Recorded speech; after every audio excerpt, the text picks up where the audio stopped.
Welcome back to the Real Estate Huddle. This is episode 25, and we're excited to be talking about school districts today. And as you can tell from the title, like a big search term that a lot of people are very excited to know, especially coming from the outside of the Denver metro area, is what school districts are the best, and where should I, make my area, my location, my surroundings coming into the Denver metro area.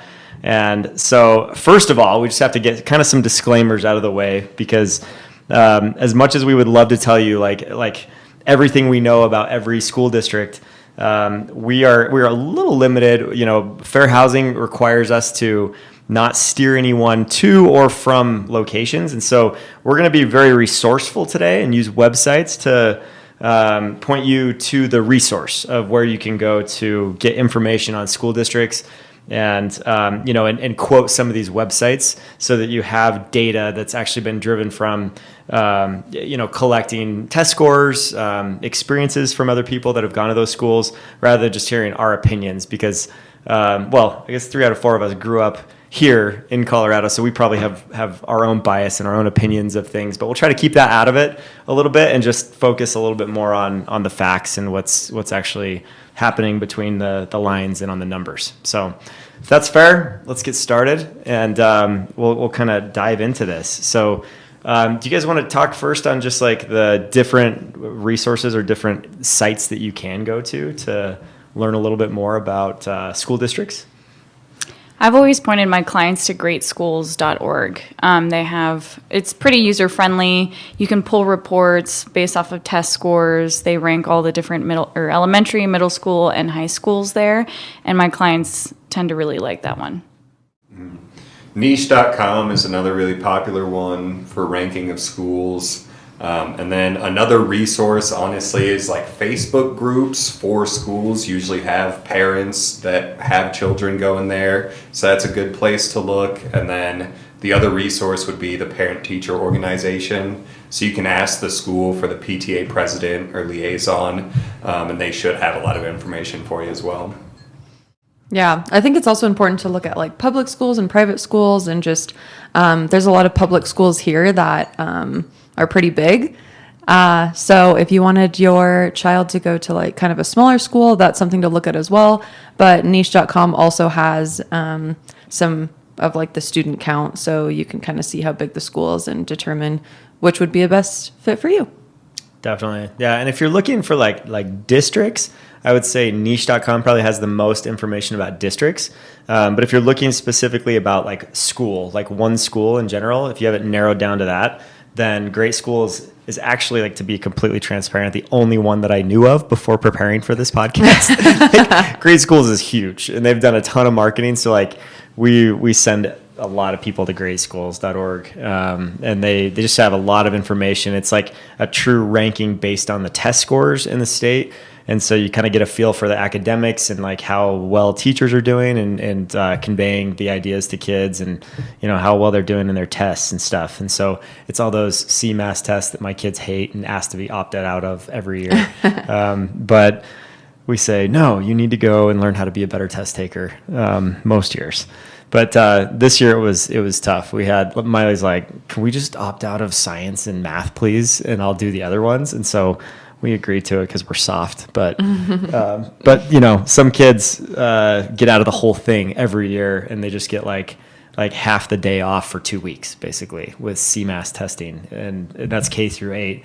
And then in high schools they do PSAT, which is like the prep SAT scores that go towards the school rankings and stuff. And that's where a lot of this is derived from, is from those spots. And so a couple others to mention, there's schooldigger.com, which is a good one for just school focus too. They don't do a lot as far as like the district goes overall. There's a ton of information on Reddit. You can find all kinds of info there as far as the schools go. We talked about other sources too. You'd mentioned another one earlier too, Jackson. You want to mention that as far as like groups? The Facebook group? Yeah. Yeah, well, Facebook groups for each school, like there's always going to be, parents there. Nextdoor also is like a forum where people can talk about like the neighborhood community and the schools. There used to be Rate My Teacher, But I did a little more research, and they've since disappeared and gone defunct. But that used to be where students could like actually review the school, because a lot of the reviews that you get are from like the parents of the students and not directly from students themselves. RateMyProfessor.com. Rate My Professor I is remember still that one. there Yeah. for colleges, yeah. Yep. Yeah, that's right. That's right. Yeah, I would look up teachers before I got classes at school and Yeah. just be like, no, I'm not taking that one. Yeah. Yeah, definitely. Cool. Yeah, there's definitely some good resources out there. And there's a Denver relocation guide that's out there online as well. There's also a couple other resources. The U.S. actually does U.S. News does its own like best schools in the Denver area rankings every year. And so that's always kind of interesting. A few of them that show up like on the top slots are Devlin, I guess is how they say it, is like a really highly ranked academic school according to that website, and usnews.com.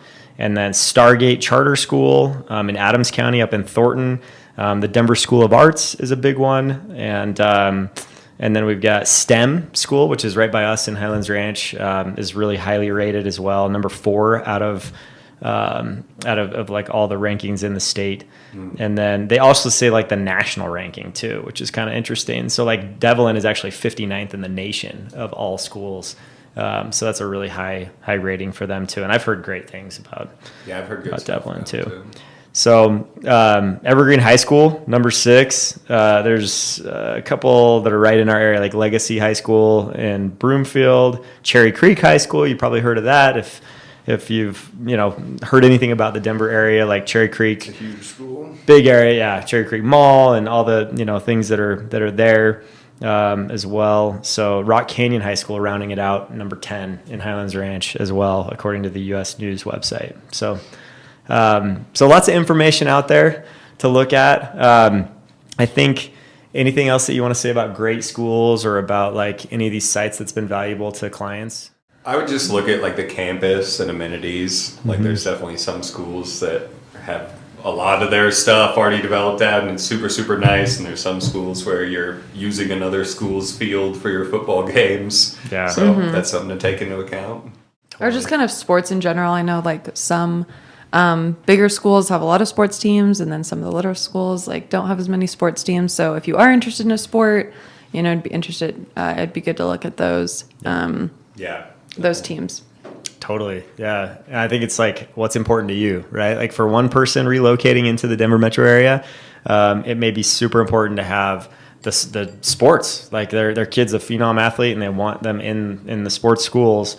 And so you could Google like who's won the most state championships or whatnot. Yeah, I was going to say state championships, and you can look up rankings and Yeah. stuff for basically all the teams that are Chaffin recognized. GreatSchools.org breaks it down to that level, Wow. to where you can see it. That's pretty cool. Yeah. Even with sports. Yeah. Wow. I didn't know that. That's awesome. And even like the Denver School of Arts, where it's like if you want to kind of focus in that direction, you can look at schools like that. Yep, definitely. If academics is your like Great Schools is great for academics because it's all about test scores, right? So you can really get a good feel for that. And they rank things 0 to 10 typically. And I've seen everything. It's all across the board. I've seen 2s in some areas. I've seen 10s in a lot of areas too. And schools can tell the story for the in an area a lot of times, and we'll tell you a lot about it, especially if you start reading reviews and starting to get familiar with it. Should you read every review that you read, or believe every review that you read? What do you think, guys? Yeah, I'd take it with a grain of salt. I mean, there's like factual stuff like test scores, but with reviews, there's like out of 500 people, there's probably 2 people who are mad about nothing. So yeah, take it with a grain of salt, especially if it's a personal perspective, but they can be really useful to get a feel for the community and what the school's like. Yeah. If their name's Karen, then I'm just kidding. Just kidding. We love Karens. Everyone's a Karen. We have lots of clients that are Karens. But anyways, I think it's a very good resource, and it's kind of like interesting too. Like you could buy a home in one area. Maybe the elementary school is a 4, but the high school is a 10, right? And you kind of like, but then the other cool thing about like certain areas pretty much all across the Denver metro areas, you've got charter school options too. And so like a lot of people don't understand charter schools, but charter schools are basically they're publicly funded, right? So they get money, right, to fund their operations from the government, but they're privately ran. And so that helps you to, if they want to teach a certain way, or they want to focus on like STEM, for example, like wants to focus on math and science, right? Then they can do that without being restricted and having to like learn all the other things too. And they probably have standards that they have to live up to, but it's just they have more flexibility on curriculum and what they can do and what they don't have to do. So that may be a good option for some. There's private school options as well. What are some of the most popular private schools around town that people should know about? Well, I don't want to list any specific private schools, but I was going to say for public schools, we also have an open enrollment system. Mm-hmm. So like the high school that I went to, I open enrolled into it even though I was out of district. So if you do have something where it's like, okay, I really like this middle school, but then when they go to high school, maybe they could open enroll to this one that's only 7 minutes away. That's exactly what I was going to say too. Mm-hmm. Yeah. So yeah, that's something you can plan for as well. If there's a nearby school that is better, we do have an open enrollment system. Okay. Awesome. And I've had a lot of clients do that, where they had kids in multiple different stages, and one in middle school, one in high school, and they did something like that to make sure they were both their kids were in a school that the parents wanted them to. Nice. Yeah. No, I think that's nice. And it seems like there's a little more flexibility with open enrolling nowadays than there was before. But you could just call the school's administrative offices, and they can let you know if like open enrollment is a thing at that school, or if they're restricted based on like quantities of numbers of kids and all that stuff. So that can be helpful too. But, if you're going the private school route, I've seen, pricing on tuition anywhere from like, $5,000 a year all the way up to $50,000 a year at some of these private schools. So, for some families and some parents though, it's like incredibly important to have, just a different style or quality of education and facilities and stuff. And so there's definitely options out there for that too. And those schools do show up on the rankings as well for these websites. So you can definitely look into those too.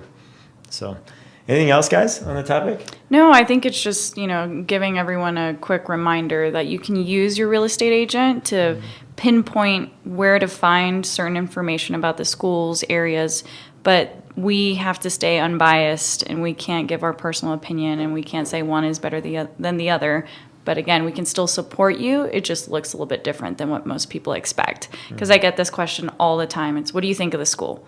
It's like, here's information on what you can read and find out about it instead. Yep. So definitely, yeah, and it's so easy nowadays with how like accessible everything is to just look it up real fast and see what that ranking is 0 out of 10 on each school and I've like.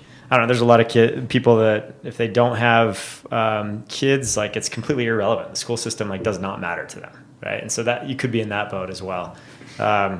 And there's other people that are like, hey, I don't have kids, but the school system is important because it says something about the area, and that to me. And that's what I tell. That's exactly what I tell people all the time. Even if you don't have kids, it's nice to know that you're in a good school district or have good schools around you, because when you go to sell in the future, that's the type of area most families are going to fight over during spring and summer months. Yep. So I still tell my people, if they have kids or not, that's something to look at.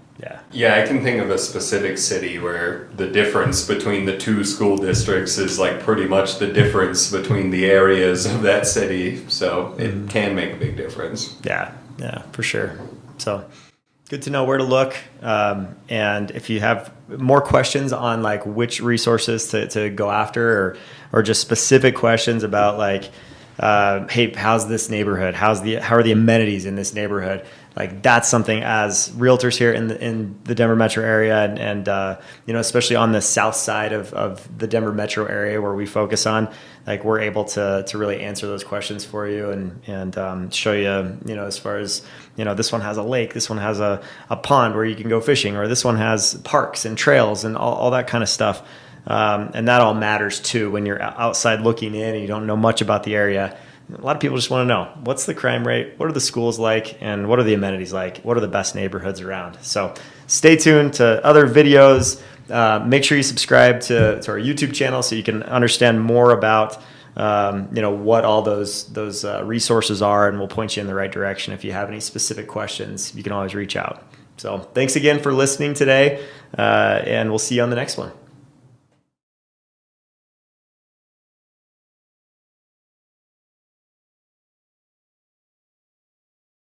So if you have enjoyed what you're listening to and you'd like to hear more, make sure to press that subscribe button so that you can not miss out on any more episodes that are coming up. And also check out all of our contact information is below. You can see us at the dreamsmithteam.com to look up more information about our team and our history and all of the members of our team, and see contact information that you can reach us if you have any real estate needs.